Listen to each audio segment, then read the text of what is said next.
bwe luba lutalo tugamba nti luzeemu okutojjera. Big Size, Bebe Cool ne King Saha ekiro ekikeeseza olunaku olwaleero bazzeemu okuba nga beevuga sipiidi. Omwami King Saha yasoose okubikola oluvannyuma lw'okusazaamu concert show ye gy'abadde alina okuyimbako mu sides zeeyo gye ngenda okubeera nga nkutegeeza. Obusungu yamutuusirizza obaolyawo, noti busungu, obubaka bwe n'eddoboozi yayagadde liwulirwe n'agenda ku mutimbagano. So omwami Big Size, Bebe Cool naye bwe yalabye obubaka bwa King Saha teyalize budde kukya, bw'atyo n'agamba nedda gwe kankwanukule, era bw'atyo n'amuwa reply. Wano nno obaolyawo webiyinza okuba nga biddamu okuba nga biddayo nga gye byali abantu okubeera nga basojjagana. Jjukira nti Big Size ne King Saha balinawo obukuubagano, of course tebwaggwaawo naye bwali bwasirikamu. So olunaku olwaleero bano ababiri basobodde okubeera nga ate baddamu kubanga mu ngeri nnyangu beesojja. Sijja gamba nti bambalagana bukanzu wabula beesojja.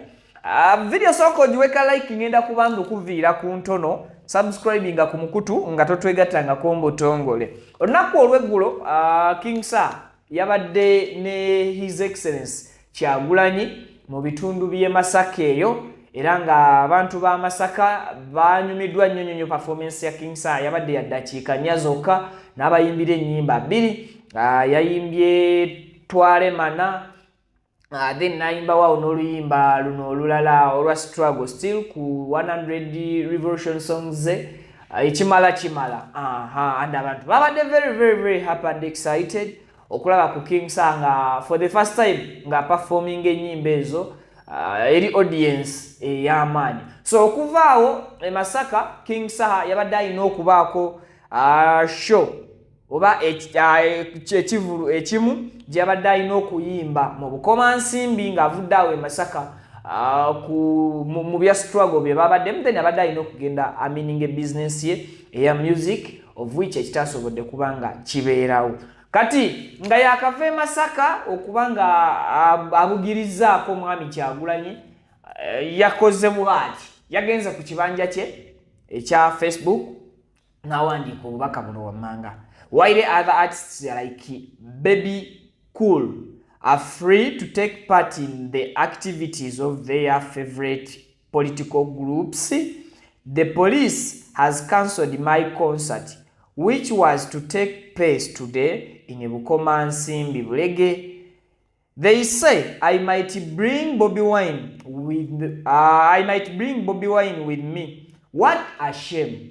Kati nno omwami King Saha yabadde yeemulugunya ng'agamba aba artists abalala bannabitona abalala nga Bebe Cool bali free okugenda ne beenyigira mu activities ez'ebyobufuzi ebya side zaabwe ze baagala, naye police esazizzaamu ekivvulu kye ekibadde kirina okubaawo olunaku olwaleero mu Bukomansimbi mu Bulege. Bagamba nti n'alijja ne Bobby Wine ku concert eno. What a shame. Wulira okuswala oba laba okuswala. Mu post ya King Saha teyakozesezza linnya lya Big Size, yakozesezza Bebe Cool. Then omwami Bebe Cool nga wayise essaawa 5 okuva ku King Saha mu kiro we yateereddeyo posti, naye n'agenda ku kibanja kye kimu ekya Facebook n'awandiika obubaka buno. I thought you went to look for Masannyalaze. Finally, I hope you now know who has the Masannyalaze. Bebe Cool. Posti zino muziwulira bulungi. Kati ye Bebe Cool agamba nti ndowooza wagenze kunoonya masannyalaze. Wagenda kunoonya masannyalaze. You went, not you won. Wagenda kunoonya masannyalaze. Finally, kyaddaaki ndowooza otegedde ani alina amasannyalaze ye Big Baby Cool. In King Saha's post, teyagambye Bebe Cool. And in Bebe Cool's reply, Neya replies as Baby Cool. Eya Saha, while other artists like Baby Cool are free to take part in the activities of their favorite political groups, the police has cancelled my concert, which was to take place today in Bukoma Nsimbi Bulege. They say I might bring Bobby Wine with me. What a shame. Bebe Cool na replying, I thought you went to look for my Masanyalaze. Finally, I hope you now know who has the Masanyalaze. The Big Baby Cool.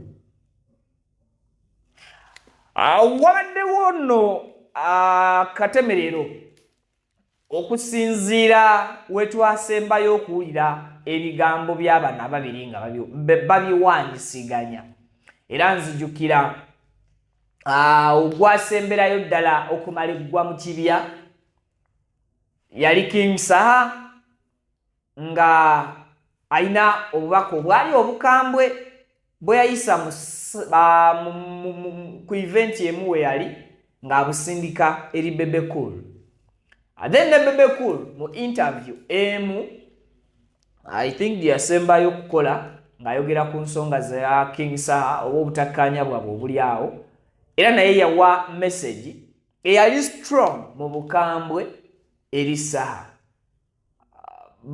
Bano beerangirako ono agamba Bebe Cool ng'agamba King Saha ebiragalalagala abikendeeze, asusse okukola ki okukozesa ebiragalalagala, era ng'agamba ono alina okukendeeza ebiragalalagala.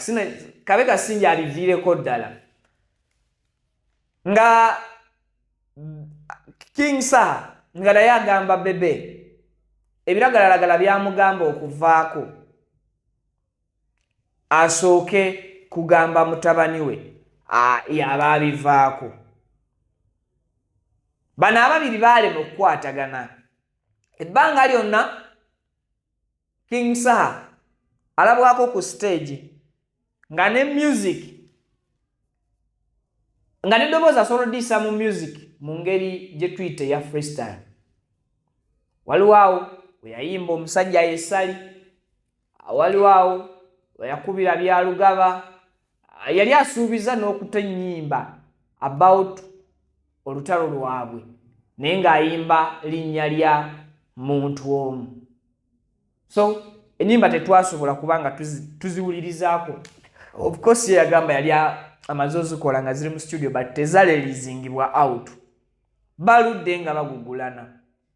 Obutakkaanya bwabwe ewatuufu ewali ekinyusi wennyini we watannaba kubeera nga wamanyikibwa. But these days King Saha yali yajja erinnya Bebe Cool mu kamwa ke yadde mu bigambo bye oba mu statements z'akozesa. Ennaku zino abadde ali so focused